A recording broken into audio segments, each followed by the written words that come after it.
I'm going to read Chapter 8, The Deadly Poppy Fields of The Wonderful Wizard of Oz.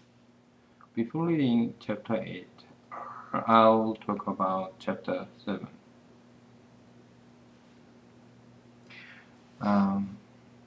Dorothy and the companies stayed the night under the tree. Dorothy and Turtles had ate bread, their last bread, and then she was worried about what they would eat. And Tin Woodman cut trees and made wood, and Dorothy made a fire.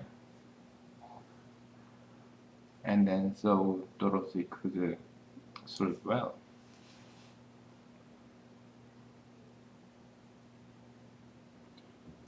Next morning, they were off to the Emerald Cities. While they were walking along the yellow bricks, they found a ditch where the deep cracks, and so there's no way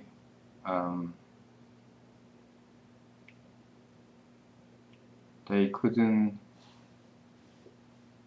cross over there, so they were depressed. But the Cowardly Lion told them he could jump over the ditch. And Scarecrow volunteered to ride the back of the lion. And the Scarecrow worried about Dorothy and Tin Woodman. But if he had fallen into the ditch, he might not have gotten hurt because he was made of straw. And then the lion sprang over the ditch, and then he landed safely on the other side.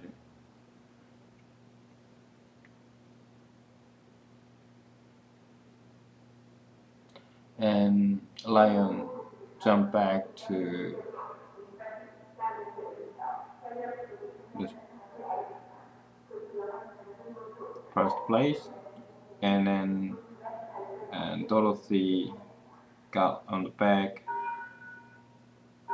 of lion, and then lion jumped and next, and then lion took Tin Woodman on his back and to the other side safely. They kept on marching along the yellow brick.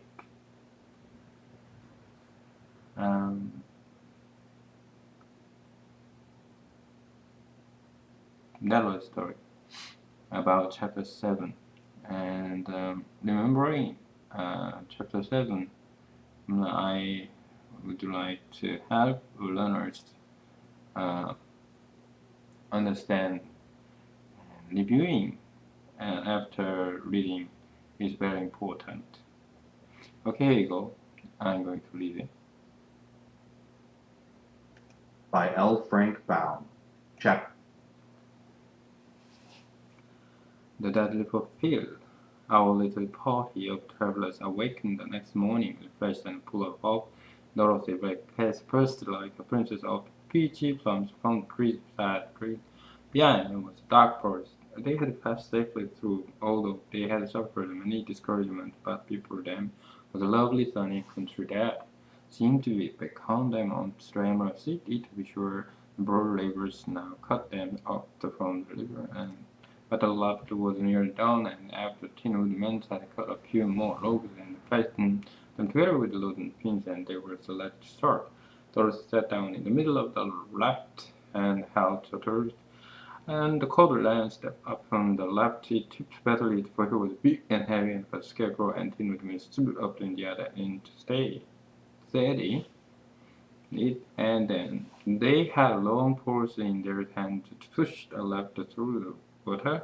They got along quite well at first, but when they reached the middle of the river, the swift current swept the raft downstream, farther away from the little lake, and the water grew so deep that the long poles would not touch the bottom. This is bad, said the Tin Woodman, for if we can get to land, we will be carried into the country of the wicked witch of the west, and she will send us to make us her slaves.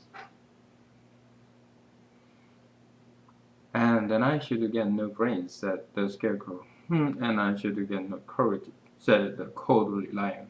And I should get no heart, and said the Tin Woodman. And I should never get back to Kansas, said Dorothy. We must certainly get to the Emerald City if we can, the scarecrow continued, and he pushed so hard on his long pole that it stuck to the river. Then before he could pull it out again, let go, the raft was swept away, and the scarecrow was left clinging to the pole in goodbye. He called after them, and they were very sorry to leave him. Indeed, the Tin Woodman began to cry, but fortunately remembered that he might worse, so dried his tears of Dorothy's apron. Of course, this was the bad thing for the scarecrow.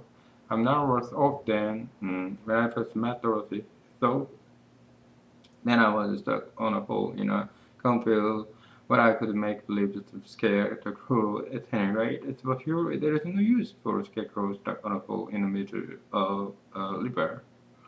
I'm afraid I shall never have any brains after all. Down the stream the raft floated and the poor scarecrow was left far behind, and the lion said, something must be done to save us. I think I can swim to the shore and pull the raft after me, if you will only hold fast the tip of my tail.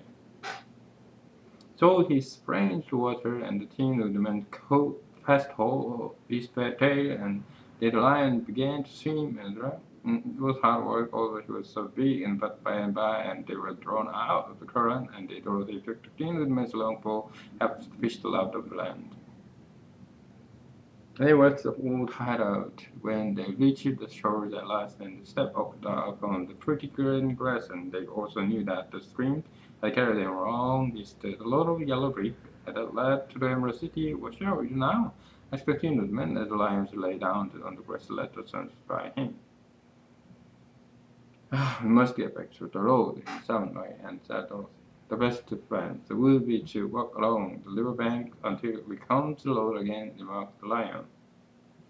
So, when they were rested, Dorothy picked up her basket. They started along the grass bank, the road from which the river ran. It was a lovely country, with the plenty of flowers and fruit trees and sunshine to cheer them, and had them not. But so sorry stuff the poor scarecrow that could have been very happy.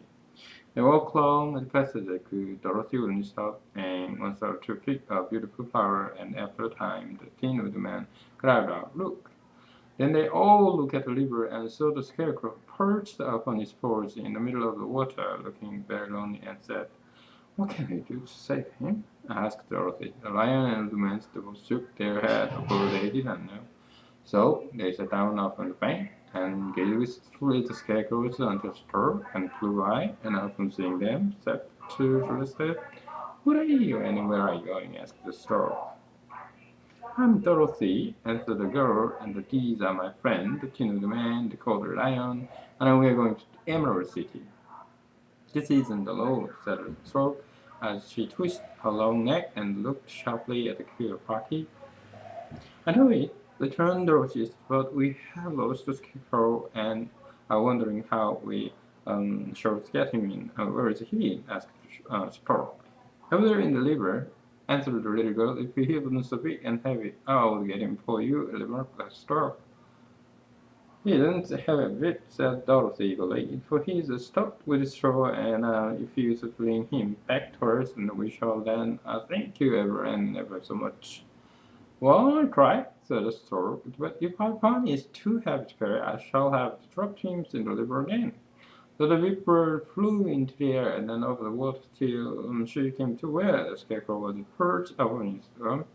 And the stork with her great claw grabbed the scarecrow by the arm and then carried him up into the air and back to the bank, where the sand lions the tin went towards sitting.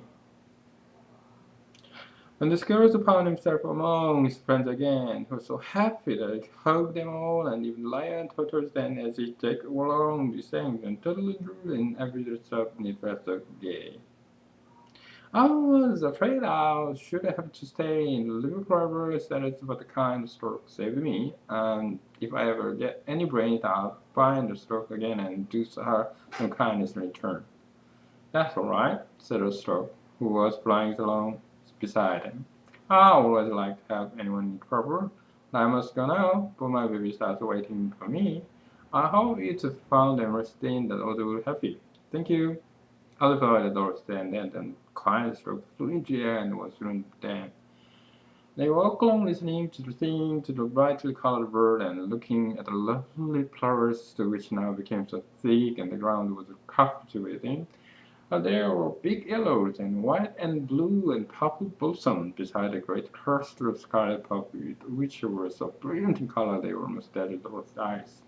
"Aren't they beautiful?" the girl asked it, as she breathed in a spice scent of the red cloud. "I suppose so," answered the scarecrow. "When I have brains, I shall probably like them better. If I only had a heart, I should love them, and everything would mean always be like flowers," said Lion. And they all seemed so helpless and frightened, but there are none in the forest, supplied her. And now it came up more and more of the big scarlet poppies, and fewer and fewer of the other flowers, and soon they found themselves in the midst of the great meadow of poppies. Now it's well known that when there are many of these flowers together, their odor is so powerful, and anyone who breathes, it falls asleep, and then sleeps not. Carried away from the center flower, it sleeps on and on forever. But Roxy did not know this, nor could she get away from the flightless flowers that were everywhere about. So presently her eyes grew so heavy, and she felt she must sit down to rest and to sleep. But the Tin Woodman would not let her do this. "We must hurry, get back to the Lord of Yellow Brick before dark," he said, and the Scarecrow agreed with him. So they kept working until Dorothy could stand no longer. Her eyes closed in spite of herself. She forgot where she was to fell among the poppies fast asleep. "What shall we do?" asked the Tin Woodman. "If we leave her here, she will die," said the Lion. "The smell of the flowers is killing us all. I myself can scarcely keep my eyes open, and the dog is asleep already." And it was true to have fallen down beside the little mistress. But the Scarecrow and the Tin Woodman, not being made of flesh, were not troubled by the scent of long past, said the Scarecrow to the Lion, "and get out of the deadly flowers. We'll bring the little girl with us, but if you should fall asleep, you have to be carried." So the Lion roused himself to bound for as fast as he could go. In a moment he was out of sight. "Let us make a chair with our hands and carry her," said the Scarecrow. So they picked up Toto and then put the doctor into the lab, and they made a chair with their hands for the seat and their arms for arms, and carried a sleeping girl between them through the flowers. On and they walked, and it seemed that the great carpet of deadly flowers that surrounded them would never end. They followed the bend of the river, and at last they came upon their friend the lion lying fast asleep among the bloom. The flowers had been too strong for the huge beast, and he had given up at last and fallen on the shore, distant from the end of the poppy bed. Spread and beautiful, the green fields before them. "We can do nothing for him," said the Tin Woodman savagely, "for he is much too heavy. We must leave him here to sleep on forever." And perhaps he will dream that he has found the courage at last. "I'm sorry," said the Scarecrow. Lion was a very good comrade for one so cowardly, but let us go on. They carried the sleeping girl to a tree spot beside the river's part in a throne of field to prevent her breathing any more of the poison of the flowers. Here they laid her gently on soft grass and waited for the flesh breeze to waken up her. The end. Okay, now ladder chapter 8.